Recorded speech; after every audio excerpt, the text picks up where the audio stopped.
Ho, ho, ho.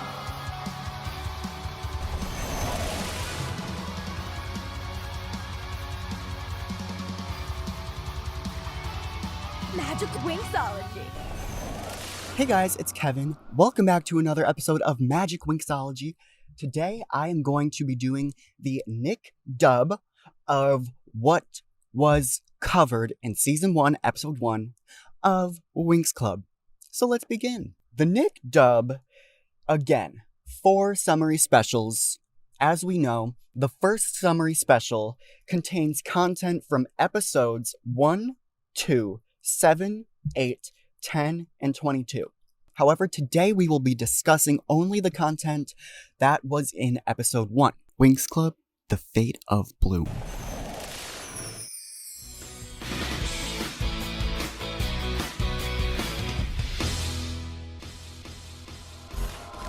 All right.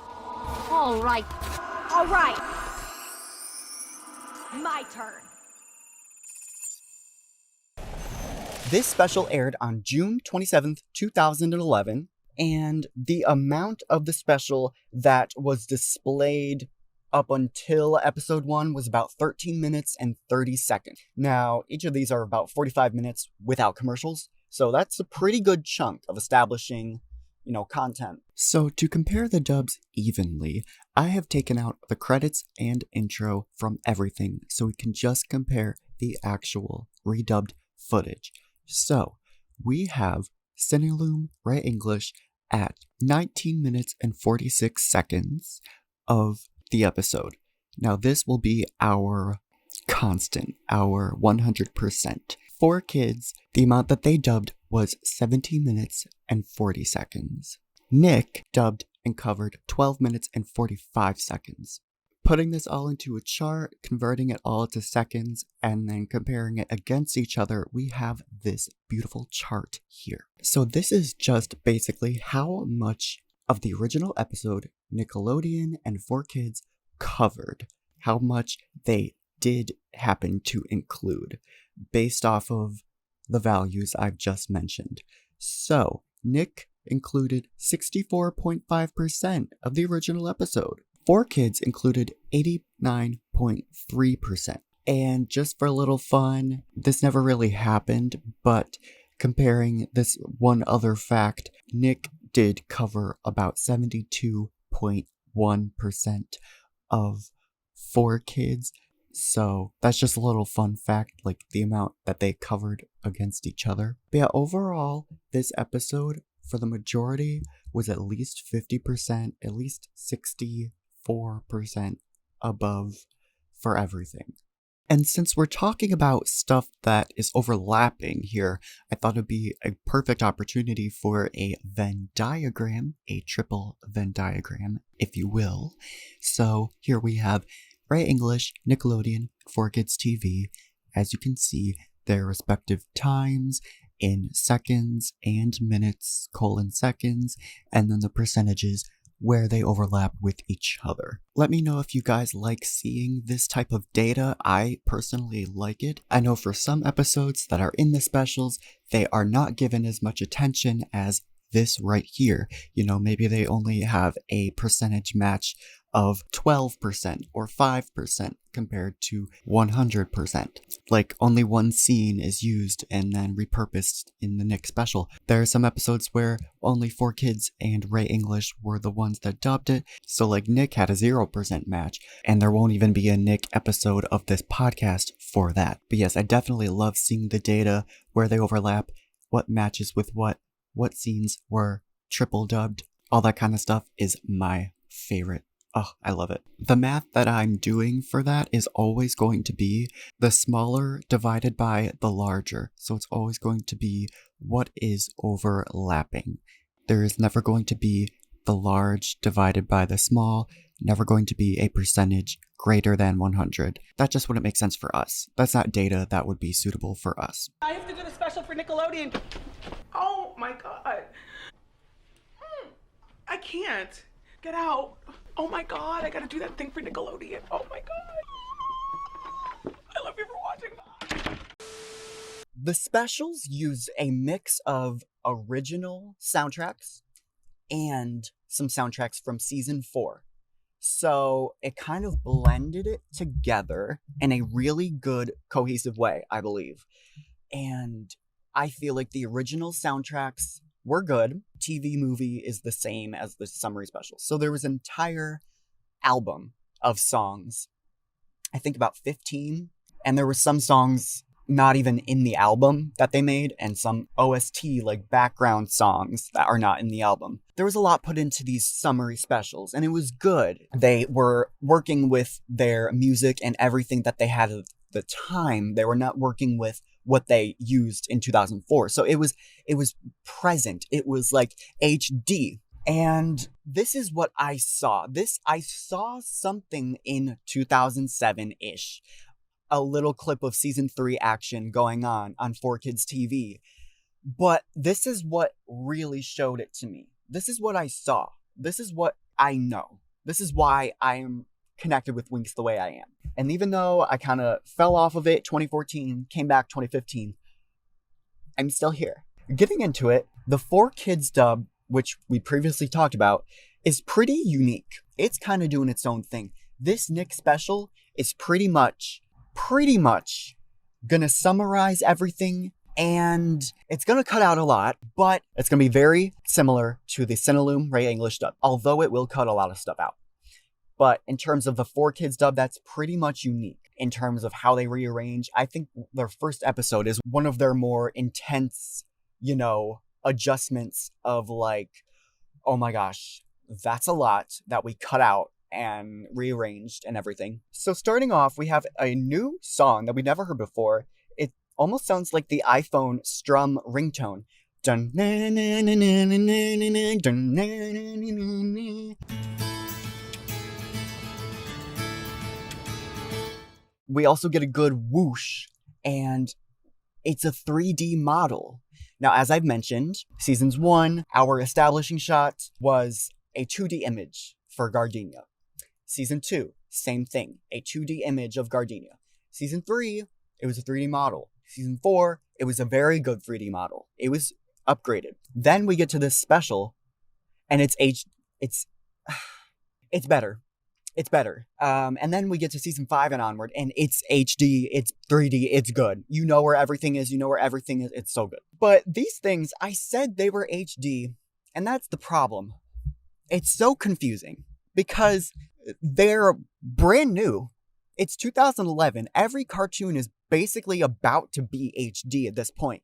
SpongeBob went HD in basically 2012. It looks like the first HD episode of SpongeBob was the episode Extreme Spots, which aired July 21st, 2012. So if they're in production for like a year or 9 months, something like that, then that kind of makes sense in terms of the Winx Club production timeline.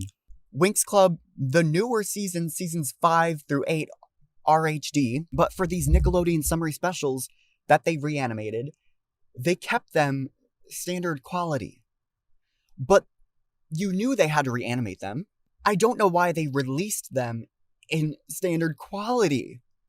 Like, you know, they had to be working with HD. I don't understand it, because, first of all, they use the same backgrounds. Like Bloom's background, you still see the same items in the same places. This example is from Bloom's bedroom. Keeping a close eye, you can tell that the things in the very, very background, the solid base, is exactly the same. Things that they needed to animate, anything that needed to be moved at all, did need to be adjusted. Like Kiko, Vanessa, Bloom, Avi. Also, the blanket, the items, the basket that Kiko is in, her shoes, the book. But other than that, everything, even the pillow, the flowers, the window, the decor, all of that is the same. Although they could not do this for everything, they mostly used it for things like Bloom's room, Cloud Tower scenes, Bloom's house, little simple things where the background was already there and could be used. Other things where they needed to bring in better CGI, that's what they did. When Bloom goes to get her bike, you can see that that is all brand new CGI to complement the CGI establishing shot. Althea, I believe that is all redone. I'm actually not too sure about all the scenes of the interior, but basically they reused everything they could, and they tweaked what they had to tweak. So I get that. I get that they didn't have 16:9 versions of all the backgrounds. But was that really their problem? Did they not want to stretch it? I mean, I get that. Was it just for ease sake? Like, couldn't they just, give us as much HD as possible? So what if the background is not HD? The models are. The models are. And the 3D gardenia shot, that was HD for sure. Like, you can't tell me that they consciously chose to do all this work, almost 3 hours of content, I think, in standard quality. You can't tell me that they did that only to release it in standard quality. Like, I can't accept that. I just can't comprehend it. I don't understand that. I really just can't comprehend it. Anyone else shook by that? Anyone else unsettled by that? You guys went through this whole process of remastering, revisualizing, reimagining, making sure everything went perfectly, and you just didn't bother to make it HD? Why? That was one step off. If cartoons were becoming HD in 2012, people knew about it in 2011. Family Guy changed in 2010. So I just feel like that was such a missed opportunity. Why not make it HD? Why didn't they do that? They literally... it makes me so mad. It infuriates me. But I think if any reason they were to do that, it was to match their upcoming dub of season 3 and 4, so it didn't go wide, then small, then wide. But if anything, no kid would really care. No kid really cares. No one cares. Would that really make such a big difference? I don't think so. I mean, I can't really say I didn't experience it, but that might have been cool. It's weird. I mean, you can't even do it HD even if there's 2 bars missing. You can't do that. Really? Why don't they just release it in 1080 by 1440p? Oh my gosh, something. But maybe they have to do it in certain commercial aspect ratios that are valid. They can't just make up their own thing. I don't know. Anyways, let's move on. But again, with this establishing shot, you can for sure tell that Bloom's house is next to Mitzi. You can even see Gardenia Park where she's about to go. And perhaps Bloom's mom's shop? Her flower shop? And off in the distance is future places we will get back to in season 4 and season 5. Possibly there. I mean, the beach is around the corner. Love and Pet, the boys' apartment, the bridge, all that. So from this little screen shot, we can see that the mall is right here. We've got Bloom's house, Mitzi's house right there, and we've got the main area of Gardenia Park where Bloom and Stella meet, and that little building right there on the corner, that is the specialist's apartment in season 4. And you can see the bridge off in the distance. I cannot identify Vanessa's flower shop. Please comment down below, let me know, because I just could not figure out where that belongs. So looking a bit further into the landscape, just to set the ground and foundation, where these 2 streets kind of run into each other, that is the same corner as the specialist's house in the previous establishing shot. Right there in the middle, that little pink building, that is Love and Pet. Now this was taken from season 6 where they went to the Goth Fashion Ball. So right in the middle there, that is the Goth Fashion Ball. You can see off to the side the basketball court, some more landscaping. You can see the bridge and everything. And also to your left, you can see a whole bunch of houses that just look like regular suburban houses. And I believe that is where Roxy lives. We see this establishing shot and it transitions into a sketch of Gardenia, of Bloom's house, as usual. However, this time it is a new drawing of Bloom's house. I believe her other sketches are the same as well as the rest of the background, but since they redid the 3D establishing shot, I think that they had to redo the sketch so that it would line up and that transition would be satisfying. They definitely brightened up those desk scenes as well. Bloom, honey, time to get up. So they just had to redo that. but pretty much from here on out, all the backgrounds are the same. They used as much resources as possible. And Bloom is wearing different pajamas. In these specials, you will see that the Winx, Bloom, every main character is wearing and looks like themselves from season 3 on. So Bloom starts out in her season 3 outfit, straight up. And I think she kind of wears it season 2 a little bit, all them. But season 3 officially on, that's her outfit. But she has different pajamas too. I believe Bloom's pajamas in Special 1 are special exclusive pajamas. Like, I don't believe they are taken from a future season. But the weirdest thing is that part of the background is her season 1 shoe. The weird yellowish slipper type thing with the strap. They're basically yellow wedges. She gets up. Vanessa's like, "You're gonna be late, Bloom." She does her whole dance. And then she puts on her season 1 shoe with her season 3 outfit. And then she just kind of wears them as slippers.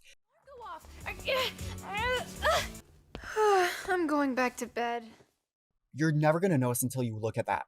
And then she slips them back off, goes back to bed in her season 3 outfit, her classic blue striped sweater with the hearts and her skirt and the long socks. It's cute. She is supposed to wear these blue shoes, which she will wear. But in that little moment, she didn't. And I think maybe it's because the shoes were part of the background and they didn't want to mess with that continuity. So they made it look like her season 1 shoes were sort of a bedroom slipper. Isn't that kind of cool? But it obviously didn't save them that much time because they obviously had to redraw it. So I don't think it was part of the full background. They obviously redrew it.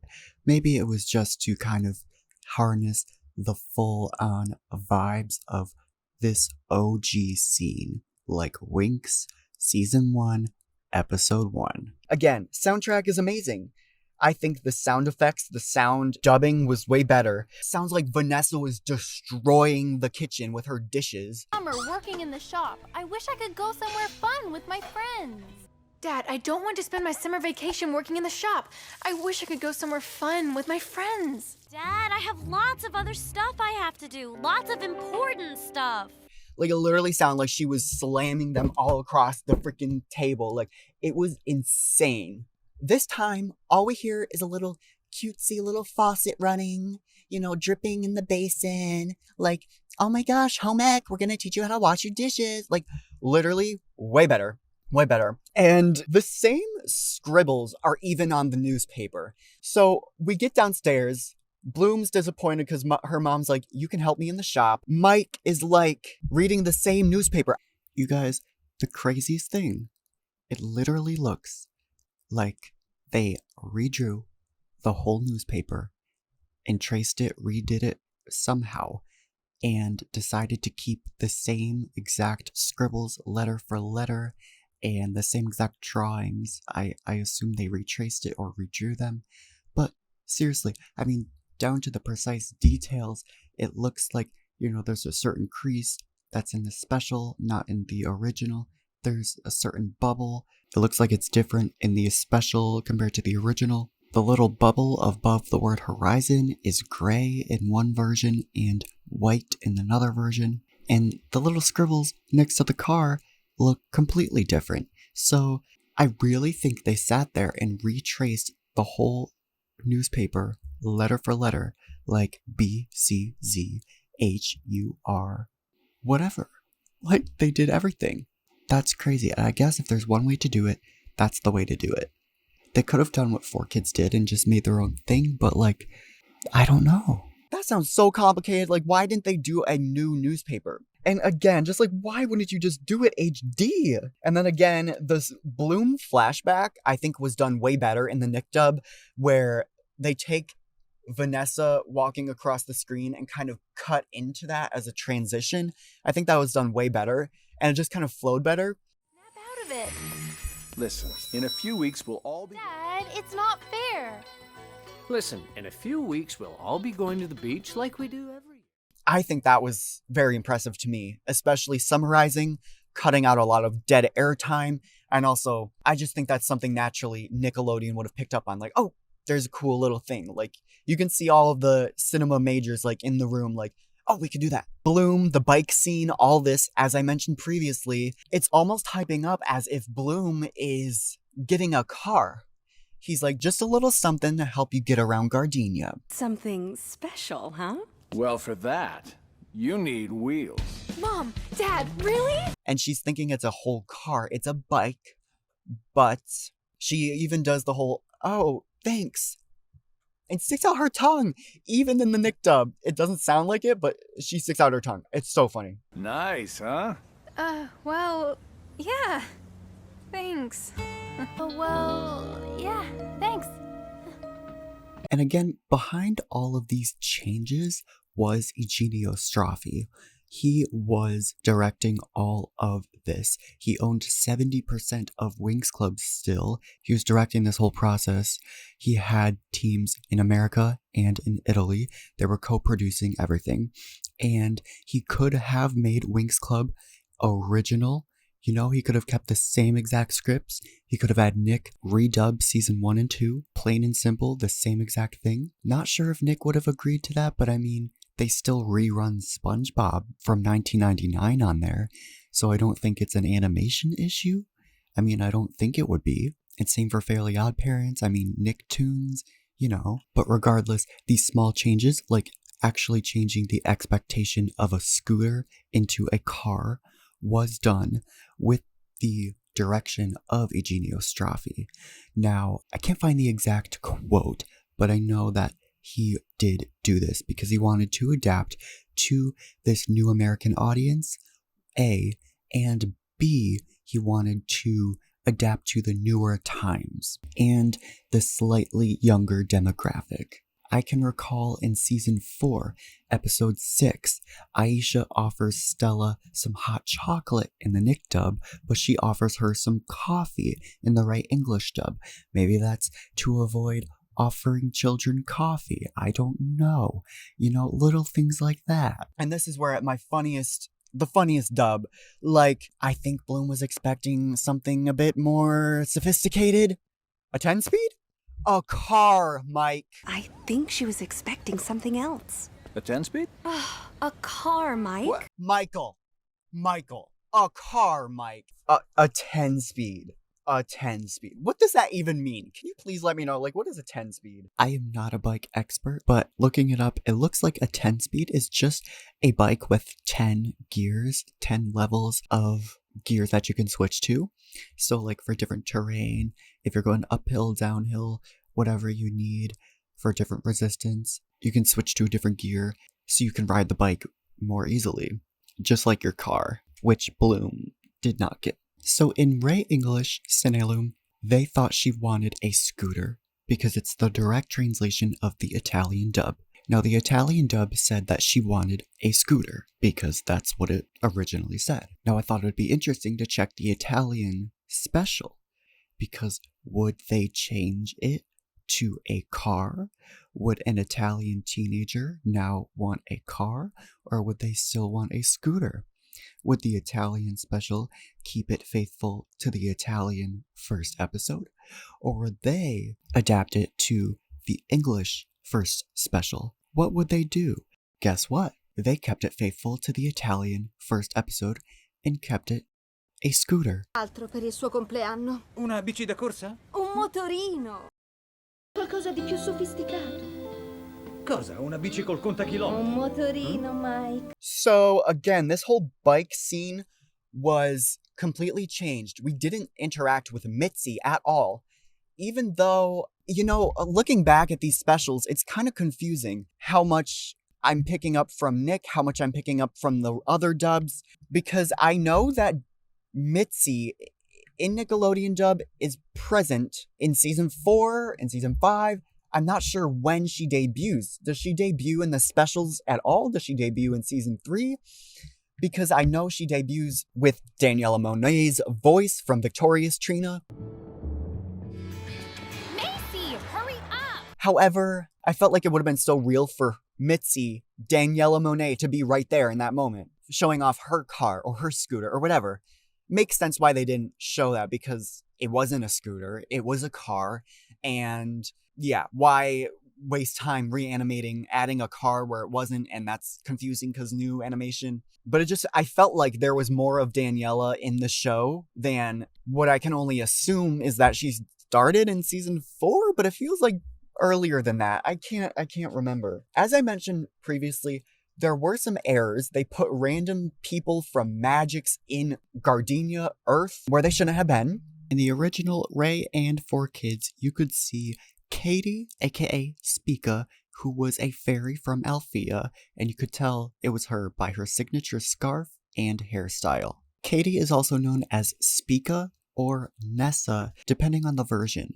I think she might be known as Nessa or Spica, especially in the 4Kids Konami video game, and there's a Game Boy Advance version for that, so maybe there are some variances in there. Also there was Professor Dufour, in plain sight, just right there, right next to Katie. But again, this bike scene was completely changed and corrected. So first, we've got Mr. Rooney, who shows up in season 4. We've got an unknown bearded guy, and we've got guest 13. In the next section, we can see guest 28, guest 31, both women with brown hair who look like moms of children who go to Love and Pet in season 4, and this guy with a green shirt with like bluish dark hair, kind of like Helios colored hair. And in the last scene, Elena's mom, blue unknown guy, a guy who looks like Nut but disguised. This guy literally looks like Nut when he was disguised as a human for that one episode. And a red hot pink woman who I think might be the woman who is going to get rid of her flowers, but Flora does a special Believe-It spell and is like, nature is here for you, don't cut down your plant. And then she's like, what are you doing? Get away from my plant. After everyone moves, I can see one more person that was hidden. I believe that is guest 32, who has like reddish brownish hair and a bob with a pink crop top and some periwinkle pants. It's really hard to tell. This is a 4K remaster, but even the standard quality version isn't that good when zoomed in. So it's like pick your battles, pick your poison. Basically what Nick did is they saw the errors and they knew who was supposed to be there because the show existed in season 4. We knew what extras belonged to Gardenia. We knew what belonged to Magix. So Nick fixed it and put the correct extras there. Brilliant. Brilliant. Why not revise it? Why make it worse? I don't think Nickelodeon ever showed that random professor, Professor Dufour. We see her a couple times. She only gets lines barely. And for her, one of her appearances to be right there in the other dubs was so strange. Does she seem cool? I don't know her. Magic Winx, Irrelevantix. It's kind of like Devin from The Office. Literally who? Literally who? But also an icon. Also an icon. She goes right from the bike, right to the park. No Mitzi. In the background of this scene is the instrumental Winx. There's a magical light in your eyes, your Winx. It's a season 4 song. Officially called The Magic Light of Winx.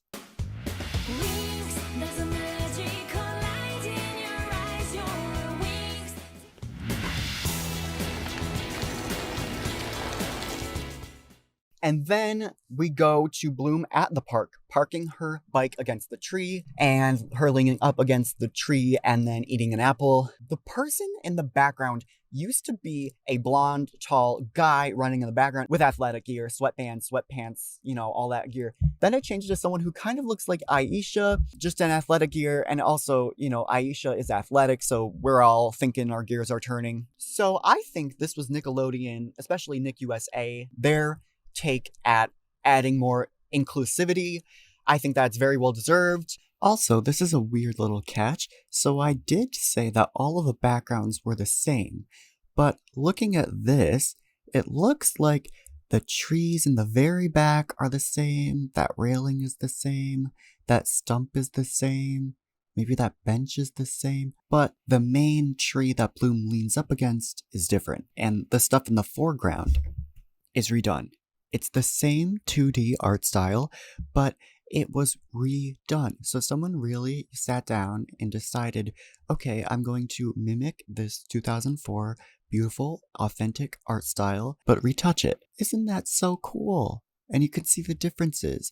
I feel like they brightened up, made it brighter. It's like all of those previous rich greens, they turned into high brightness light rays and beiges and sandy kind of earthy tones. And I really like that.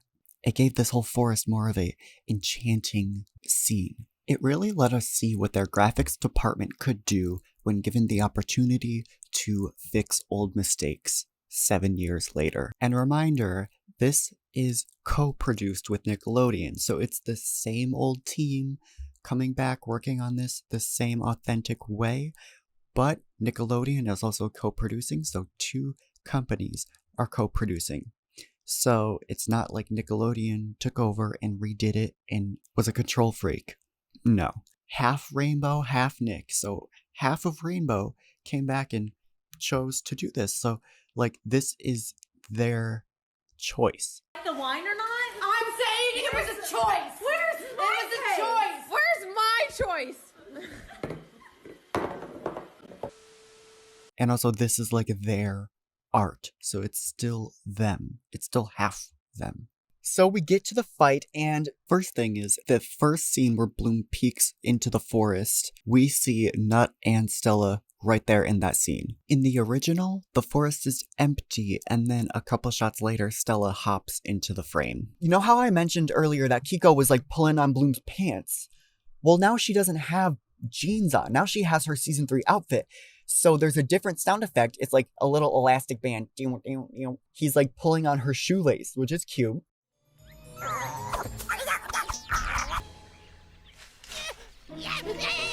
Also, before this, I have to mention, who eats an apple like that?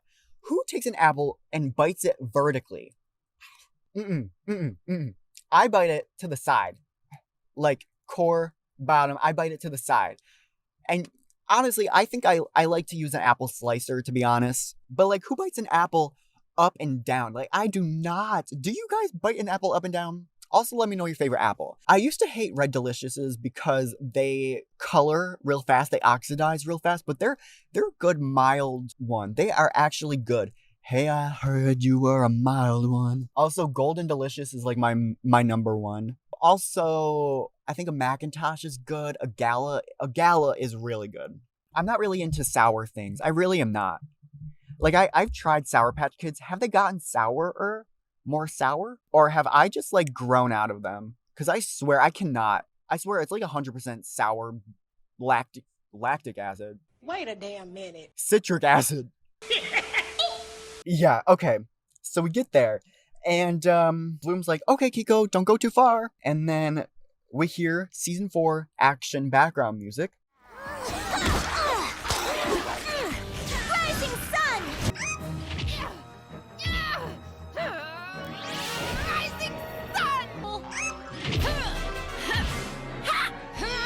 Rising sunburst! And I think the lighting in the scene is so good. So good. The little pans, the angles, the simplicity, yet the effort is so good. So good. So Stella is there, and she has a new scepter. They redesigned it for the specials. However, she uses the scepter in season 3, and it is back to its old design with no explanation. You know, it's like, it's just, you know, whatever. It's whatever you want it to be. I don't mind it. I actually think her new scepter design is good, new, fitting. It gives me like Nickelodeon orange vibes. I love her warm orange aura. I feel like it gives it more of a sun power. I love how there's like orbs, you know, that are floating, just connected. You know, like the sun is the center of a solar system. Well, Stella already has a sunny personality. Again, more evidence that she is only a sun fairy. In addition to the fact that she says, I am Stella, fairy of the shining sun, so back off. I am Stella, fairy of the shining sun, so back off! Go away, you villain, or you will feel the magic of the sun and moon fairy! Newsflash, Mr. Hideous. The power of Solaria is so gonna flatten you. I want to share the Italian versions as well. In the original Italian, she said the fairy of the sun and the moon, and in the special, she said the fairy of the Shining Sun. Both in Italian, of course. Vedete di andarvene o assaggerete la magia della fata del sole e della luna. The auto captions are wrong here, but she said La magia della fata del sol e della luna. So the fairy of the sun and the moon. Vi avverto, io sono Stella, la fata del sole splendente. State indietro! And I feel like more or less she said the same thing that Amy Gross said in the American English special, just translated in Italian. I am Stella, fairy of the shining sun, so back off. I'm 99% sure that's basically what she said. And to bring in a little multilingual differences, in the French version, it seems like she consistently says fairy of the sun and the moon, no matter this Nickelodeon change. Like, she started with it and she continues to say it throughout the whole series. I'm gonna play the French Season 1, Episode 1, and the French special to show her power line. Allez-vous-en, affreuse créature, ou vous allez avoir affaire à la fée de la lune et du soleil! Allez-vous-en, monstre, ou vous allez avoir affaire au pouvoir magique de la fée de la lune et du soleil! Here's an example from Season 5, Episode 16, where Stella says her power line just before a big spell. I am the fairy of the shining sun, and no one is going to put out the lights on my watch. Io sono la fata del sole splendente e nessuno spegnerà le luci finché ci sarò io. Je suis la fée de la lune et du soleil. Il n'y a personne qui arrivera à éteindre les lumières en ma présence. Now I'm going to show the Season 7, Episode 26 transformation and power lines from the French, English, and Italian versions. Stella, fairy of the shining sun. Stella, fata del sole splendente. Stella, fée de la lune et du soleil. So now I get to share this Stella Nickelodeon DVD pamphlet with you guys. So this is a little insane, but basically I think around in 2014, Nick Rainbow kind of paired up with Viz Media, and they basically sold these DVDs in United States. They are United States Region Discs, NTSC, NSTC, however you say it. They basically have seasons 1 and 2 full of the Ray English Cinelume dub on them, but they contain pamphlets with the Nickelodeon power names and bios of the characters. So I figured since this is the Nick dub, I will read the Stella bios from them. Now, Season 1's pamphlet is different from Season 2, so I'll read them to you both. And if you were curious, I do own these DVDs and I scanned the pamphlet into my little printer scanner. I got them on Amazon a while ago and it was a good deal. This is Season 1. Stella is the fairy of the shining sun and gets her energy and powers from the sun. Stella is Bloom's best friend. She always has a positive attitude and is sincere. She can find a simple solution to complicated problems. She always thinks of others, even though at first one might think it's the opposite because of her vanity. She knows how to be a good friend by throwing a surprise party or just making them laugh. She's the most chatty and fun of all the fairies. She loves to wear the latest fashions and considers herself a fashion expert. Although she likes clothes and makeup, she can also be brave and loyal when necessary. This is the Season 2 DVD. Stella is the fairy of the shining sun and draws her powers directly from sunlight. Stella is the most beautiful of the Winx, and she's very confident in her appearance, but also knows that true confidence comes from the heart. Her friends listen to her because she's optimistic and sincere, even though she may not always have the best answers. She's a sensitive girl, always considerate of other people's feelings, and always showering people with acts of kindness. Stella follows fashion carefully and helps her friends with their clothes and makeup. So there we go. I love these little pamphlets. They're pretty accurate to the whole show. And I will share more images and bios with you guys when more characters are introduced. But as you had just heard, if you were a Nick fan, you would be completely Girlboss Gaslit introduced to Stella as if she were only a sun fairy. And it was a complete surprise to me that she had any bit of moon powers to her. I mean, I feel like it was an excellent decision by Nickelodeon. I mean, I never would have noticed until they said something. Going on with Nickelodeon, she never says anything about the moon. We do meet her mom and her moon side, which is her mom, Queen Luna, only with Nickelodeon in season 5 and onward. But only with that is only her being a sun fairy. So it's like, it's interesting, isn't it? It's really interesting. Nut is drawn far more scarily. Do you see that? They gave him more and more sharp teeth. They gave him like some crazy eyebrows. They gave him smaller eyes. Before, he had a nice little smile. And he does revert back to this in season 3 and 4 of the Nick dub as well. They didn't change anything. The Nick dub didn't reanimate anything, I don't think, unless we come across that. But yeah, it's crazy, isn't it? So she's transformed, and she's, you know, there's some Lego sound effects, the explosion, like when you use a bazooka on the silver stuff, like that happens. Rising sun! Gotta love it, because we know the Nickelodeon has their stock sound library, and it's honestly amazing. Bloom is a little more defensive instead of being scared. When, first of all, she's like, let her go. And then Nut comes after her, and then she's like, uh-oh. Just a simple uh-oh. And then she's like, get back. Like, just simple like that. And then Nut grabs her, this, that, the other. And then the dragon, she's like, let go. Like, she is full of it. She, like, in a good way. Like, she is not afraid to set her boundaries. You feel the fiery power. You feel her energy. Let her go! Huh? Uh-oh. Get back! Whoa, did I just do that?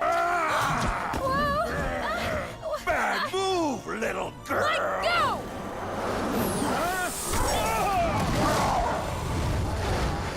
Let her go! Or else I'll... Wait, what am I going to do? Get her! Get back! Huh? Did I just do that? Come here, I'll smash you like a China doll! Oh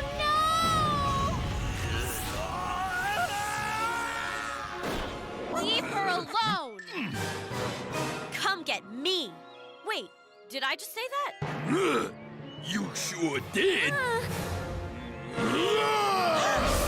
You should learn to mind your own business! Let go!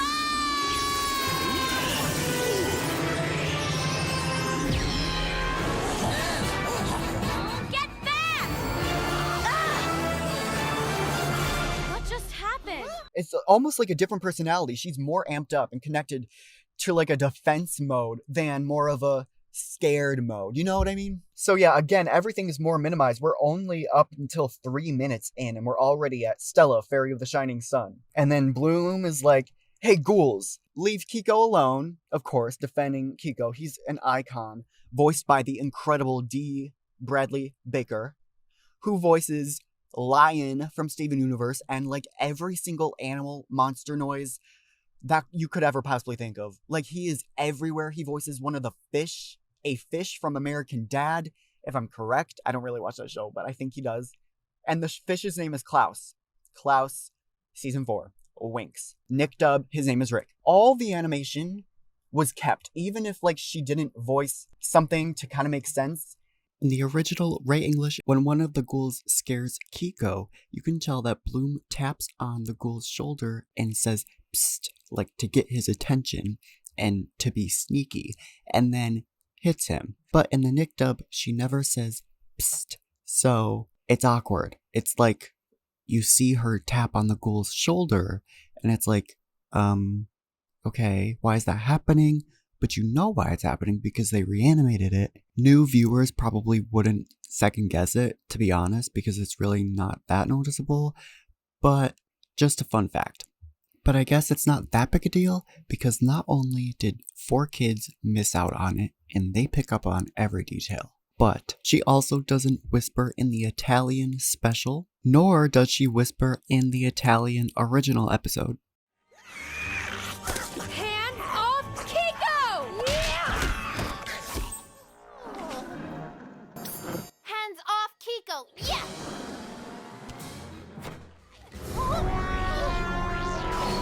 Hey, ghoul! Take off! Giule mani!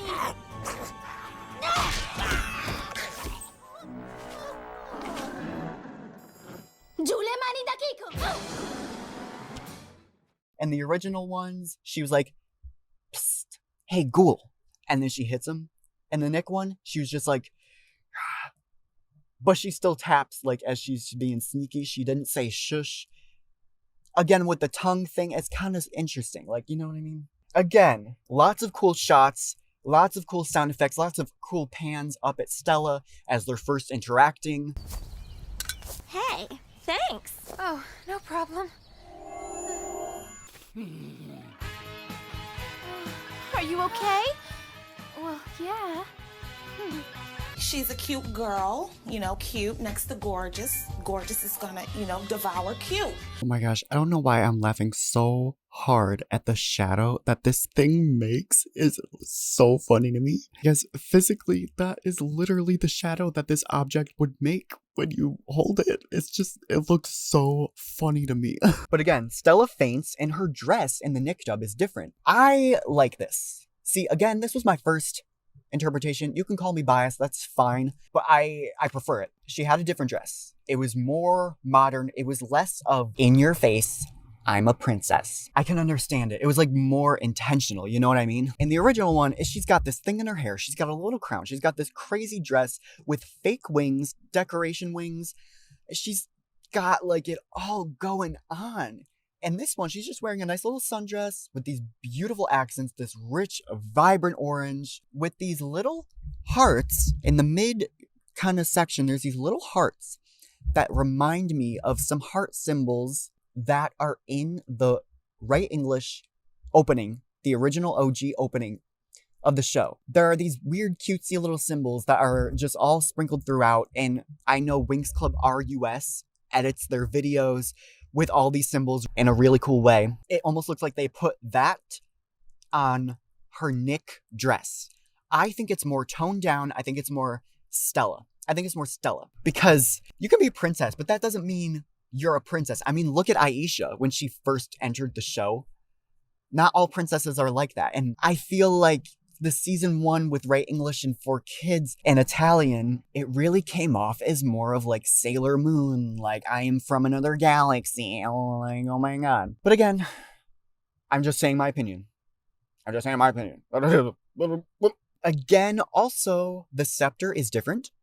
The ring is different. So it literally, the ring looks so beautiful. There is a season 7 reference of Stella's fairy animal eating her famous Celeria ring. And I think the ring was styled after the original Italian version. I think that this Nick style just kind of came and went. So I don't think that we will need to worry about what this Nick version looks like. And then of course the nut scene, like it's just amazing. The ominous Trix scene. They had every Trix speak. Icy, Darcy, and Stormy. There were no errors with Stella, and it was very ominous, and it was interesting that Nick even kept this. I think it looked like it was out in nature, or that's at least when I wrote it on my notes here. I loved the soundtrack. It was new, I think, at this point. Not a season 4, it was a special soundtrack. I'm gonna compare this ominous scene. The Nick special was about 20 seconds, and 4Kids and Right English were about a minute long. So first I'm going to play the introduction to the Nick special, Right English and 4Kids. Nut, you useless ogre! You failed! I'm sorry, your scarinesses. Nut, come forward.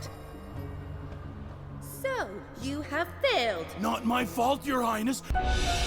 Well, look who's failed us again.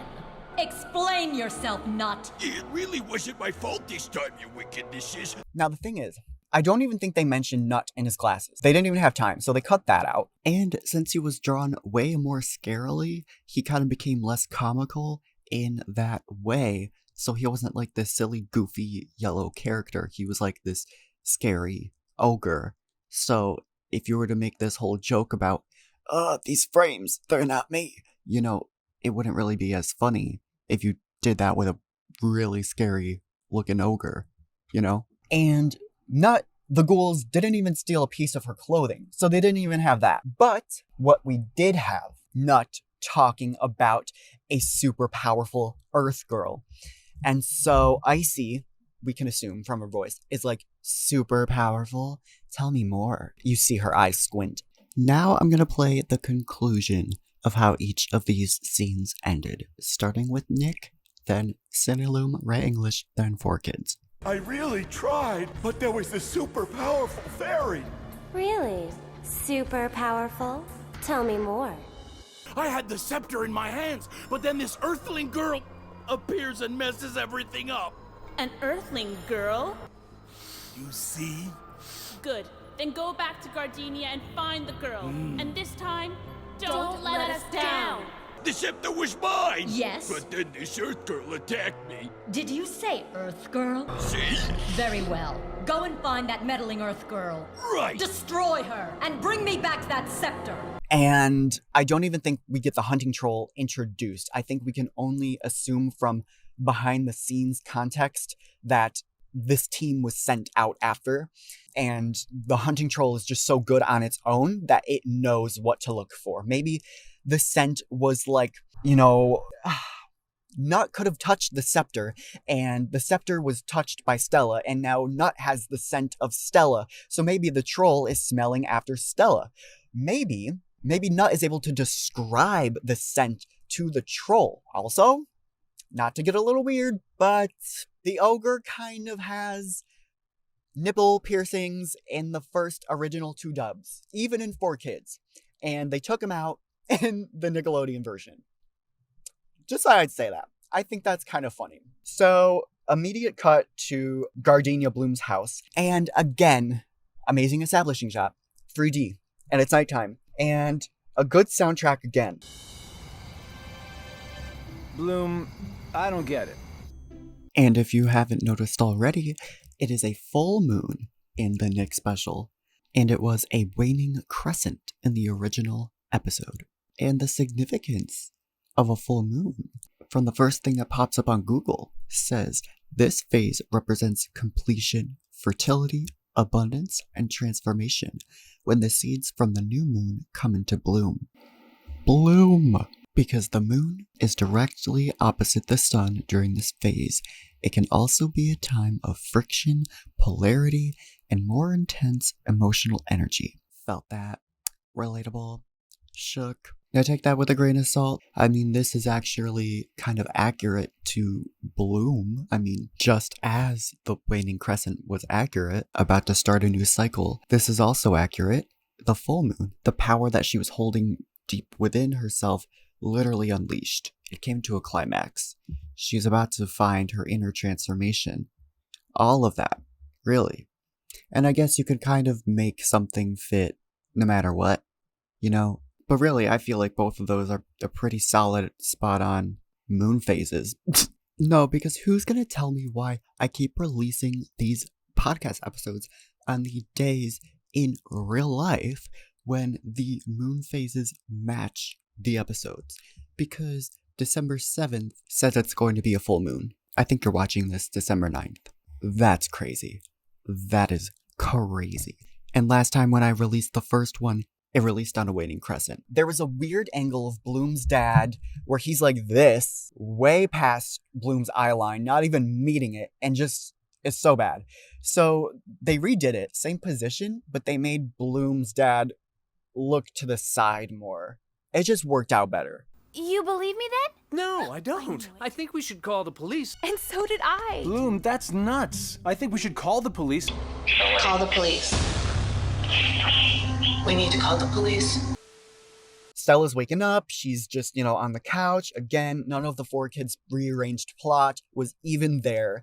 Except basically, from this point on, the 4Kids plot structure is the same moving forward as everything else. She talks about, have you heard of the magic dimension? It's in another galaxy. Heard of the magic dimension? It's in another galaxy. So I've touched on this subject many times before in the previous 2 episodes, but although hearing this the first time did make me cringe, quote unquote, it's in another galaxy, I feel like it's the most accurate description of the magic dimension. Although a magic dimension seems like something that could not even possibly exist in a physical galaxy. Just the way that everything seems to physically act seems like the only way that this whole world could be set up is for it to be a actual physical galaxy. Like when I heard this the first time watching the Nick special, I was like, oh gosh, they're not even paying attention to real physics, they're just saying mumbo jumbo. But now, deeply thinking about it, I think that that's the only possible explanation. If you want to hear more about it, check out my previous 2 episodes where I discussed this further. So, I was forced down here when this ogre tried to attack me. And then Mike is like, she's delirious, I'm calling the police. It doesn't take a genius to realize that this girl is out of her mind or whatever. And then she turns the phone into the vegetables. That happens. And then he goes, this is nuts. Crazy. Just nuts. And then it cuts to nut, which I think is funny. But before that, we need a play-by-play of the Bloom scene where she's like, me? A fairy? A fairy doesn't need to know how. She just does it, that's all. Me? A fairy? Fairy doesn't need to know how. She just does it, that's all. I'm a fairy? It's like I told you yesterday, Bloom. You're loaded with magic. Me? And so we see Nut appear. It kind of goes to that ominous place with the season 4 soundtrack. It looks like that place where I talked about the Winx get their Believix, that weird sort of warehouse looking area.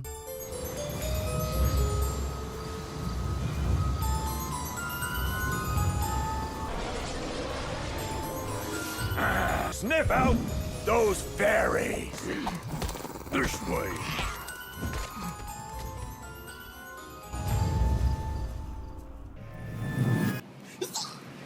Is it real? What is that? Who are you fighting? What is that? Do y'all see that? What is that? For my audio listeners, we are looking at a beautiful transition that the Nick special chose to create in between 2 scenes where I think there was originally just a leaf blowing and fading across the screen. But anyways, the camera was trucking to the right, and then since the next scene is in Bloom's house, like there's like a cutaway between 2 walls. So in between that, at the bottom is a mouse and some cobwebs, but it's so strange. It's like so strange. It's so strange. I'm literally pretty positive Nickelodeon chose to draw that. Like, when they remastered it, Nick chose to draw it. Look at the original Italian, it's not in there. So, What? I never would have thought Nick would have drawn that. What is that? What is that? What is that? Oh my god. That is at the bottom of the Winx iceberg, for sure. Also, this whole area kind of looks like that one place from World of Winx, but I think they may have been in England at that point, so not sure. Allegedly. Just saying. Nut appears, the hunting troll is there, and then they kind of gather themselves, and the hunting troll is kind of smelling Bloom with no piece of the jeans, but again, maybe he was smelling Stella, maybe he just kind of was picking up on some sort of super powerful, tell me more vibe, I don't know. And then that pans into a transition to Stella in Bloom's room. Her dress is dragging on the ground, which is a good detail. I mean, like, they could easily just pick that up and made it stiff animation. Like, they made it drag on the ground. Like, that's actually good. That's actually good. In other words, it's dragging with appropriate physics. Like, you can tell, like, it looks like they put a decent amount of effort into it. So she's like, oh, I love your room. Oh, sorry, I'm being a bit nosy after all. This dialogue here, for the sake of it being a summary and revisited 7 years later, is more tightly knit as we could only assume. But as you may have realized, they used the same old backgrounds. So not only are Bloom's slippers, her season 1 shoes, on the ground, her animation error from 2004 ripped jeans are on the ground. So how is it that is even possible. Her animation error jeans are on the ground. They didn't even bother to like cover that up. I just thought that was funny. She just has a pair of ripped jeans. I don't know. So this whole same scene is happening. Bloom is being introduced to Althea by Stella. She's kind of talking just a bit about it. She does the simple matter merge exercise with the pencils, and then she's like, you just need training. And that's why I go to Althea College for Fairies. Oh, man. You just need training. And the best place to get it is the Althea College for Fairies. Where is Althea? It's in the magic dimension, the home of all magical creatures, including fairies, like you. So in this Nick dub, Bloom's room scene only lasts about 59 seconds. In the Ray English dub, it lasts about 2 minutes and 13 seconds, and there is a little random scene in between that I cut out for that correct time. In the 4Kids dub, it lasts about 3 minutes. Now that is very long because they had a bunch of extra information about the other schools in the area. But yes, Nickelodeon, short, sweet, and to the point. None of the postcard stuff happens. None of that even happened. There's not even time. It does happen to go to the whole Mike and Vanessa talking. They're talking, and then Vanessa's like, Stella is magical, and you know it, and maybe Bloom is too. And then, finally, when Kiko hears all this stuff, he's like clinging to Mike, and then he's clinging to Vanessa, and Mike and Vanessa are like, oh my gosh, wait, what actually is that? They actually believe Kiko. They actually believe Kiko because there is someone banging on the door. They actually see that is like wobbling off of the hinges and someone is trying to get in. Kiko does not do the cartoon stacking up things on the door. And yeah, also, Mike is not mad at Kiko. He uses the same poses to get up and be like, hey, what's going on in there? So finally, justice is served. Not now, Kiko. We're really busy.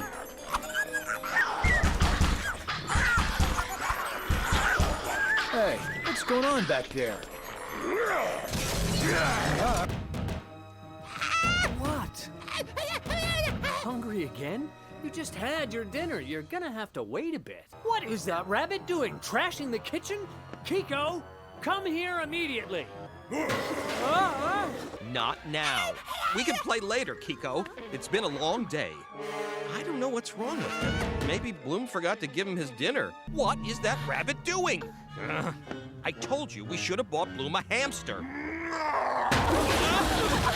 Also, here's Bloom and Stella realizing the troll got in the house because I think it's a really cool shot to show for comparison.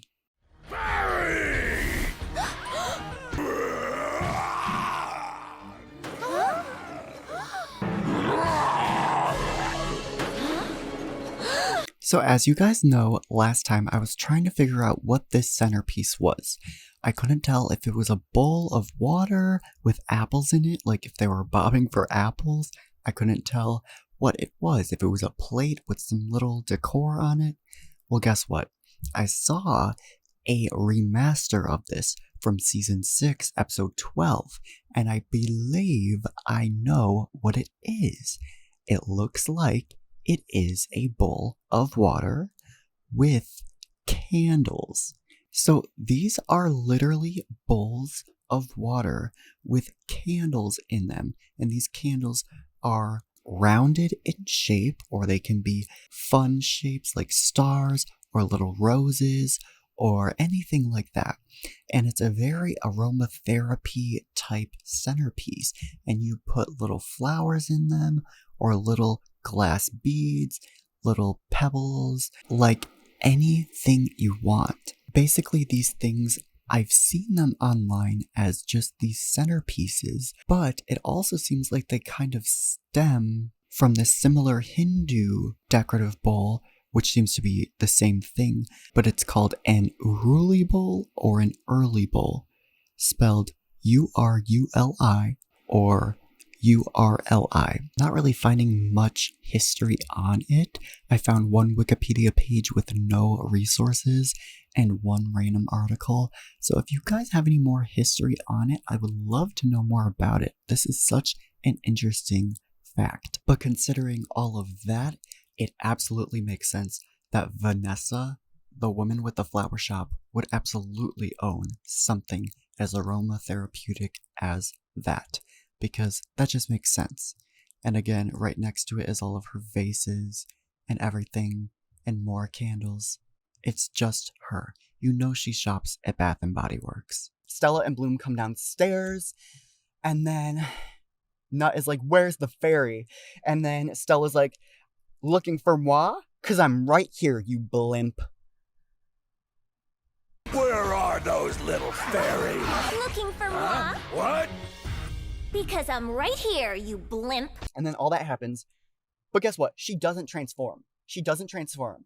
But she still kind of does the same poses that she did when she was flying. So this is a Nick exclusive change. She doesn't transform. She still stays in her changed dress and still tries to do the same poses in a ground position because she's not flying because she doesn't have wings on. Because I'm right here, you blimp. Yeah!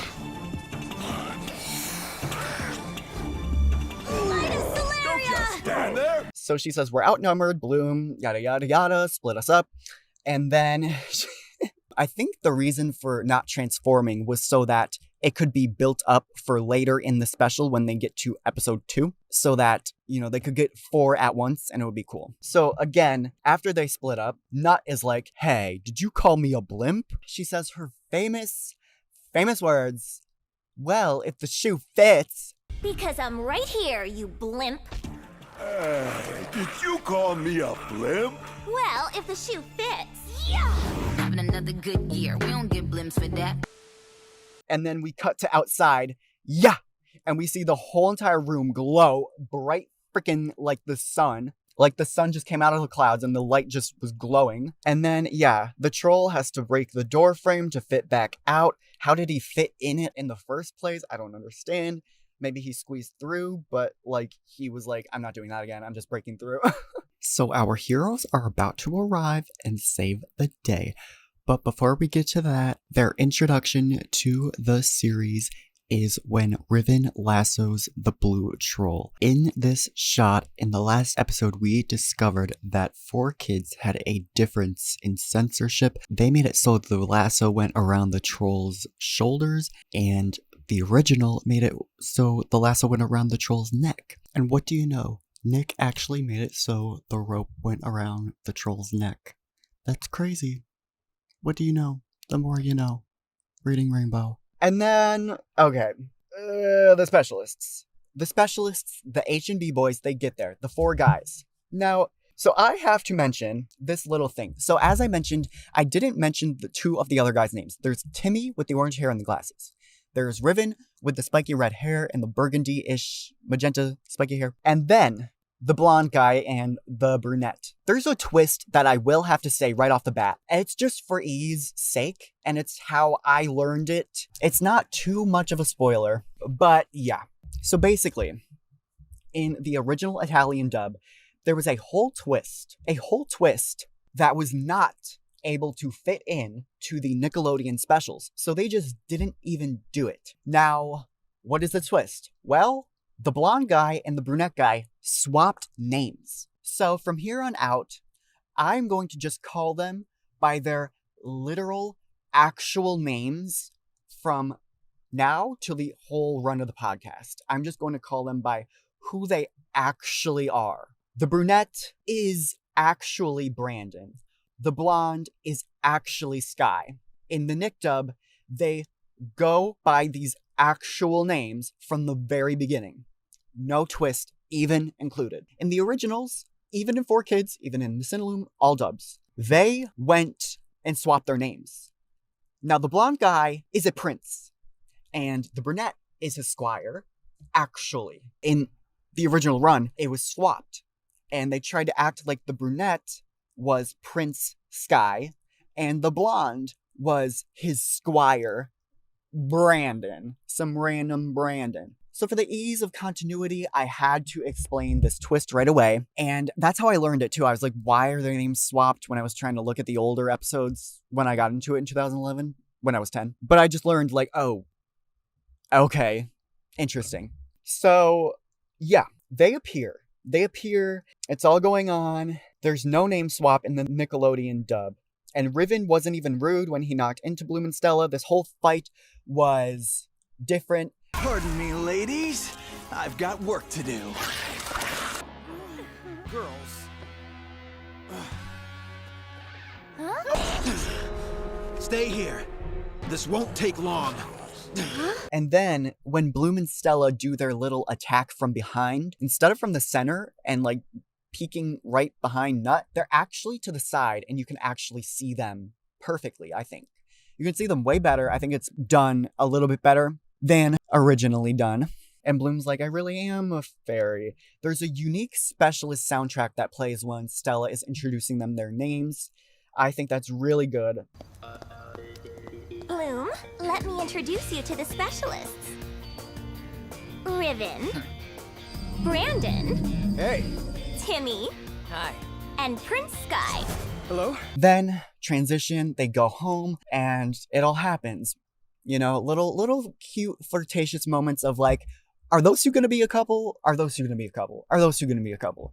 Like, yeah, there's a good establishing shot of the next morning, but the whole scene flows better.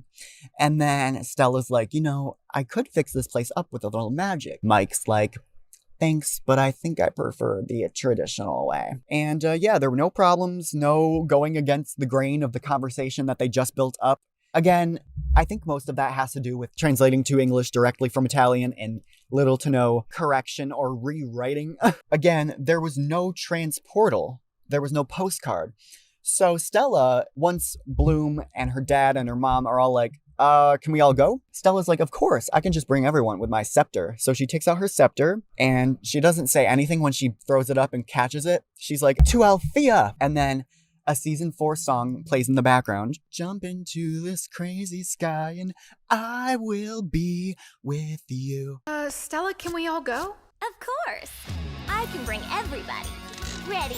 Ready. Let's go! To Althea! Jump into this crazy sky and I will be. Meanwhile. Well, the rules don't allow it, but as they say, rules are made to be broken. To Magic's we go!